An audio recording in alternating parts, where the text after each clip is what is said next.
اربعین کا یہ اجتماع اور سعادت یعنی ویسے ہی ایک مقدس اور معنوی اجتماع ہے، اور ایک اسی کے اندر ایک سعادت ایک اور جو ہے وہ یہ کہ علماء طلاب کا ایک اجتماع ساتھ رہتا ہے بالآخر۔ اچھا، اس کا ہم نے پہلے بھی بیان کیا کہ خود اس اجتماع کا آغاز جو آج پوری دنیا کو اپنی طرف توجہ کر رہا ہے، یہ خود ایک فقیہ کے جو ہے اس کی جانب سے ایک آغاز کیا گیا۔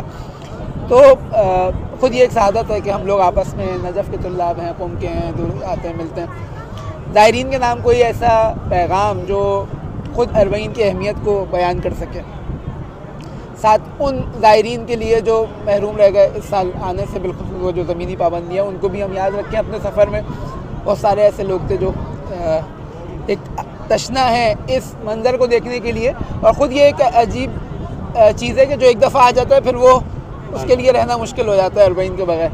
تو کیا پیغام دینا چاہیں گے؟ بسم اللہ الرحمن الرحیم۔ دیکھیں، دو الفاظ ہیں، اربعین اور مشی جو کر رہے ہیں، پھر زیارت کربلا کے لیے ہم جا رہے ہیں۔ خود اربعین کا لفظ بھی شرعی نصوص میں کوئی ناآشنا لفظ نہیں ہے، حقیقت ہے۔ اسی طرح مشی کا لفظ بھی شرعی نصوص میں ناآشنا نہیں ہے، دونوں مختلف عبادات کے لیے استعمال ہوا۔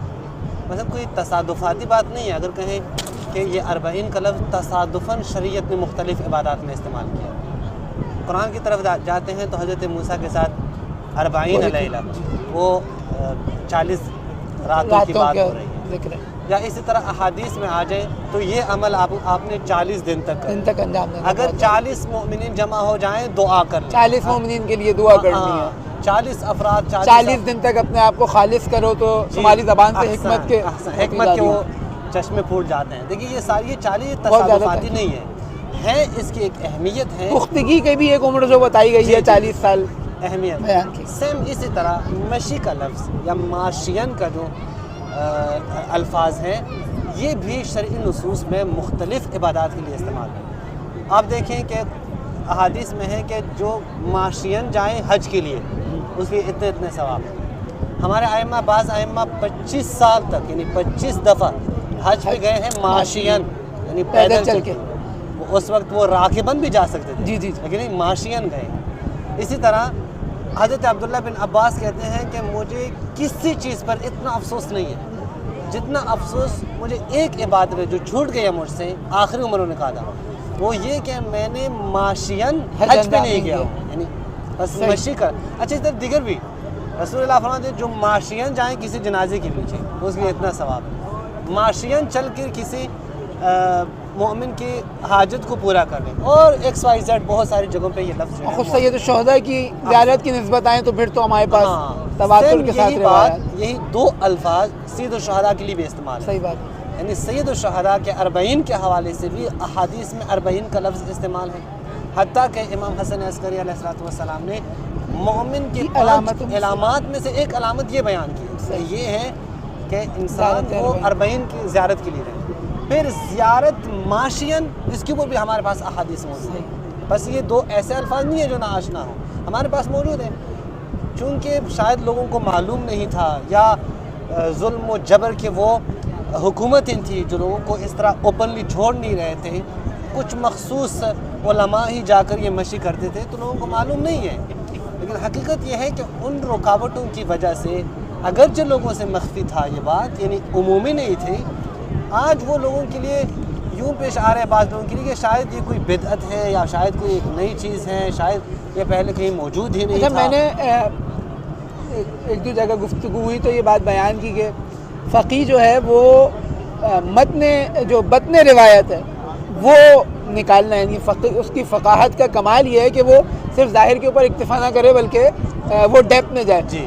آج سے تقریباً یعنی 50-60 سال قبل رہبر معظم کی ایک تقریر ہے جس میں وہ کہتے ہیں کہ 40 یعنی تشیع کا عالمی اجتماع، جبکہ اس ٹائم کوئی اجتماع کا تصور ہی نہیں تھا، یعنی انقلاب اسلامی نہیں آیا ہوا تھا، یعنی ایک وہ جو تو یہ چیز ہمیں گرچہ وہ جو بطن روایت ہے اس سے ایک فقیہ سمجھ رہا ہے، یعنی جو آج ہمیں نظر آ رہی ہے، ہمیں جو ہے واقعی یعنی بعض چیزیں جو ہے نا وہ آپ کو سامنے نظر آتی ہیں۔ بالفرض اگر کوئی کام کر رہا ہے مسائل خلافیہ پہ تو اس کے نتائج آپ کے سامنے آتے ہیں، دیکھیں یہ نتائج ہیں، فلاں بندے کے لیے یہ مسئلہ حل ہو چکا ہے، وہ مذہب تشیع قبول کر چکا ہے۔ اسی طرح بعض جگہوں پہ جو شیعہ حکومتیں ہیں وہاں کے اثرات آپ کے سامنے ہیں. یعنی ایسا نہیں ہے کہ وہ ہمیں ڈھونڈنا پڑتا ہے یہ شیعہ ہے نہیں ہے, دینی ہے دینی نہیں ہے, نہیں, خود اثرات سے پتہ چلتا ہے, ان کے فوائد سے پتہ چلتا ہے. اسی طرح میں کہتا ہوں کہ یہ اجتماعی بنانے میں اعلان کے سب مختلف جگہوں سے لوگ آ رہے ہیں پوری دنیا سے, چاہے ویسٹرن کنٹریز ہیں یا جہاں سے بھی آپ دیکھیں وہ یہاں پہ آ رہے ہیں. تو اس میں دینی حکومت کا میری مراد یعنی رہبر معظم کا ایک واقعی پورا ایک اثر ہے, ان کا کام ہے اس پر, جو کسی سے بھی کوئی ڈھکا چھپا نہیں ہے. حقیقت ہے دیگر مراجع کا بھی, مثلا عطیہ سستانی کا, دیگر جو مراجع ہیں, اللہ تعالیٰ سب کو سب سے بڑھ کر عراقی جو میزبانی کر رہے ہیں, یعنی ہم ان کو یقین فراموش نہیں کر سکتے. ایک الگ چیپٹر ہے, ہاں یہ ایک الگ چیپٹر ہے. حقیقت ہے کہ اگر یہ نہ ہوتا تو شاید اس طرح رونق نہیں مل پاتی. میں ابھی راستے میں آ کے نا یہ میرے ذہن میں آیا, دیگر جگہوں پہ دیگر مذاہب میں آپ کو یہ چیز نظر نہیں آتی. کیوں؟ وجہ کیا ہے؟ دیگر لوگوں نے اسلام کے نام پر لوٹا ہے, یعنی نام اسلام کا لیا ہے, جے بھرے ہیں اپنے, نام اسلام کا لیا ہے, کنیزیں اپنائی ہے, نام اسلام کا لیا ہے, لوگوں پہ ظلم کیا ہے. حتیٰ کہ کہا کرتے تھے کہ تم مسلمان مت ہو جاؤ تاکہ ہم تم سے جزیہ لیتے رہیں, ٹیکس لیتے رہیں, کیونکہ پھر ٹیکس نہیں ملے گا. جبکہ اہل بیت علیہم السلام نے اسلام کے نام پر دیا ہے, چاہے وہ جان ہو چاہے مال ہو. جی بچے قربان کیے ہیں, ناموس قید میں گئی ہیں, تو وہ ان کے پیروکاروں میں بھی نظر آ رہا ہے. حقیقت ہے آپ پیروکار میں دیکھیں, یعنی واقعی یعنی انسان سوچے کہ ایک ہم رستے میں آ رہے تھے تو وہ بار بار بچے آ کے پوچھ رہے تھے استراحت گھر میں مثلاً جگہ ہے, یعنی ایک عجیب بالکل عجیب ہی دنیا ہے. یعنی جو جب تک دیکھ نہیں لیتا اسے یقین نہیں آتا کہ بالآخر یہ ہو کیا رہا ہے. جی بالکل. تو یہ ایک میرے خیال میں بہت اہم پوائنٹ ہے کہ اس کو اجاگر کرنا چاہیے کہ دیکھیے ان دو کے پیروکاروں سے آپ کو اندازہ ہونا چاہیے کہ ان کے جو پیشوا تھے وہ کیسے تھے. یعنی کچھ ایسے لوگ دیکھیں, میں آپ کو بتاؤں, مہاجرین جب ہجرت کر کے مکہ سے مدینہ آئے تو کسی کے پاس کچھ بھی نہیں تھا. حقیقت ہے پھر بھائی اور انصار نے اپنے اموال جو ہے نا وہ تقسیم کیے. باقی کہیں بھی نہیں جائیں, صحیح بخاری میں ہی جائیں, آپ صرف زبیر کے گھر جو ہے نا آپ گن لیں کہ کتنے ہیں. دارن فی الکوفہ, دارین فی البصرہ, پتہ نہیں ثلاثہ, یہ مصر میں فلاں فلاں, یہ ساری چیزیں کیوں آ رہی ہیں اسلام کے نام پر. کیونکہ زبیر کے پہلے کوئی پراپرٹی تھوڑی تھی, کوئی بزنس مین تھوڑی تھا کہ پہلے سے نہیں, یہ تو اپنے علاقے سے جب آیا تھا مکے سے تو اس کے پاؤں میں چپل بھی نہیں تھے, یہ بھی تو انصار نے ان کو دیے ہیں. لیکن یہاں پہ وہ سارا اموال ان کے پاس آ رہا ہے. دیگر آپ دیکھیں جتنے بھی بزنس مین کے نام ہیں, عبد الرحمن ابن عوف ہے, طلحہ ہے, یہ ہے اور وہ ہے, وہ XYZ جتنے بھی ہیں. لیکن آپ اہل بیت کے ماننے والوں کی طرف اگر آپ دیکھیں تو وہاں پہ لوگوں کو دیا جا رہا ہے, یعنی اہل بیت اپنا اموال لوگوں کو کے سامنے پیش کر رہے ہیں. ابو رافع ایک صحابی ہیں, رسول اللہ کے خادم ہیں.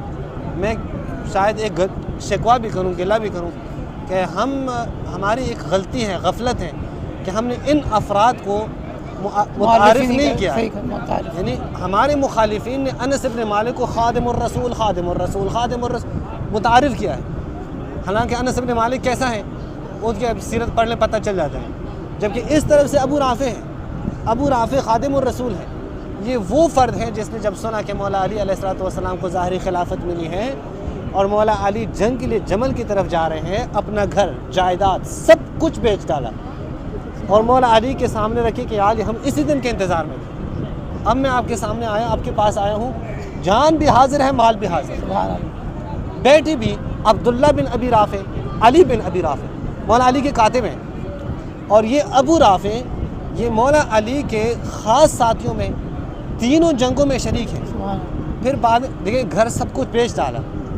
اب اس کے بعد امام حسن علیہ السلام کی حکومت جب آئی تو ان کے بعد جب مولا حسن کا صلح ہوا اور امام حسن مدینہ آ رہے تھے تو امام حسن نے اپنے پیروکاروں کو, ساتھیوں کو, محسنین اسلام کو ایسے نہیں چھوڑا, ان کو لا کر مدینہ میں آباد کیا, اپنی جائیدادیں دے دی, اپنا گھر دیا.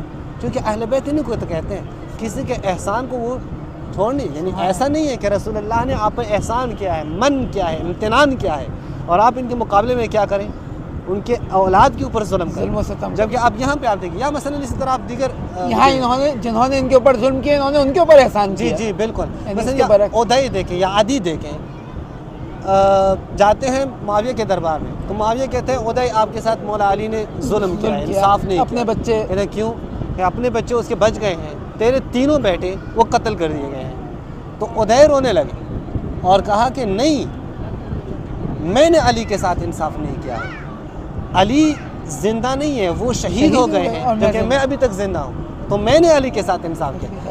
یہ افراد ہیں کہ متعارف کرنا بھی ضروری ہے، اور یہی کربلا کے واقعات میں اگر آپ دیکھیں، پھر کربلا میں جو اصحاب امام حسین شریک ہوئے ہیں ان کے جذبہ اور ایثار اور قربانیاں دیکھیں، مولا علی کے اصحاب کی آپ دیکھیں، تو ایک باب ہے، یعنی ایسا نہیں ہے کہ یہ کوئی اچانک ہمارے سامنے یہ بات آ گئی کہ عراقیوں کے کیا سامنے آئے کہ عراقی بڑے سخی ہیں اور اس سے پہلے کسی کو کچھ پتہ نہیں، یہ اس مکتب کا کمال ہے، یہ پورا سلسلہ ہے جو نسل در نسل چل رہا ہے، یہ عراق کا کمال نہیں ہے، ورنہ موصل بھی عراق میں ہے، ورنہ انبار بھی عراق میں ہے، نہیں، یہ اس مکتب کا کمال ہے کہ یہ مکتب میں پرورش یافتہ افراد وہ جان مال قربان کرنے کے لیے حاضر ہوتے ہیں۔ جزاک اللہ، بہت بہتر۔